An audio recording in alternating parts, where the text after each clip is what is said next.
So we went to an appointment today, and on the way there, I prayed with my husband, with Jeremy, to God. We prayed together that he would comfort us, give us comfort. That's what the prayer was about, comfort. So we show up to where we were supposed to go, an appointment, okay? And there's a woman sitting in the bench, and then there's another woman sitting in type of wheelchair who was a little older than her, but they were both older. They had white hair. They were both older. And Jeremy said hi to them, and they said hi, and I felt prompt, I guess, my spirit to say to them, Jesus is King. And the woman on the bench, she looked at me and said, yes, he is. She's like, I wanted to say that to you. She goes, but I didn't know if you were Christian. So maybe that was for her to be comforted, for me to be comforted, but her to be encouraged to, because maybe she wants to say that and doesn't say it. But she said, I wanted to say that to you, but I didn't know if you were Christian. She's like, I wanted to say that to you. And then, so I told her Jesus is King, and she agreed with me, and she lit up. And what's weird is after praying the prayer for comfort on the way there, when I walked in the door and I seen them, I seen other people too. I didn't feel like saying anything to anybody else, but when I seen the two of them, I did feel like, I felt like I knew, she was going to respond. She was going to respond good. It's almost like I knew she was a believer. She knows Jesus is King right now. And then, so after she said that, she said, yeah, she's like, don't fear. She said something like, don't fear. Why? Yeah, the things going on in the world, she said, not to fear it. She said, that's right. Jesus is King.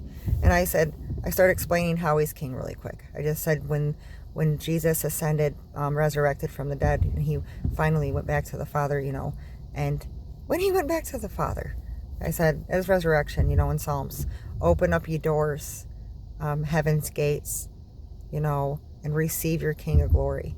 So Jehovah, the Father, the Almighty, he opened up heaven's gates and received the King of glory, Jesus Christ, his only begotten Son, to sit on the throne of David, our forever high priest, our mediator, the only begotten Son of God, the King, Jesus Christ. So I said that, but as I'm speaking that, she's like, was really listening and sat up like this, and she was really, yeah, it was awesome.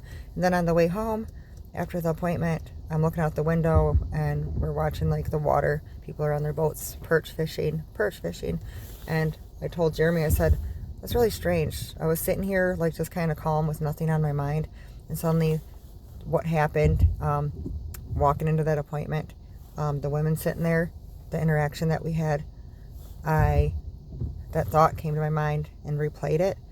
I felt comfort come over me, and I said, that is so strange, and in awe about, it's just incredible. The one thing that comforts you, because it's the spirit in me that's comforted by the things of God, heavenly things and heavenly conversations and things that are good tidings, right? Jesus Christ. That thought, sitting there looking out at the window and having no thoughts in my head and no feelings, really just sitting there kind of thinking about an appointment. And then that replays in my mind, and I actually felt comfort. I actually felt comfort come over me. I was like, the littlest thing pertaining to the kingdom, thinking about, these are the things that bring inner peace and joy and comfort. But that was an awesome interaction, and my prayer was answered. Mine and Jeremy's prayer, praying for comfort, and then feeling prompt to speak to her that Jesus is King. Then her telling me not to fear, that she wanted to say the same thing to me, to us, but didn't know if we were Christian. That was awesome. Then I have comfort from it. Coffee tastes people. I even mentioned the name Jesus. I was like, man, that's exactly what I was thinking. I was like, they're way older than us. They're probably thinking, even though we're not little kids, we're still a younger generation talking about Jesus. And people that believe in the Word, it does make them happy when younger people do. So yes, great, perfect all the way around. Yeah, that was awesome, Jeremy. That's like exactly what we prayed for on the way. What does agnostic mean? I meant to look that up last night. Agnostic. Yeah, is that where you just believe a little bit of everything, or? Okay, you're atheist, you don't believe in God. You're agnostic. You got your phone.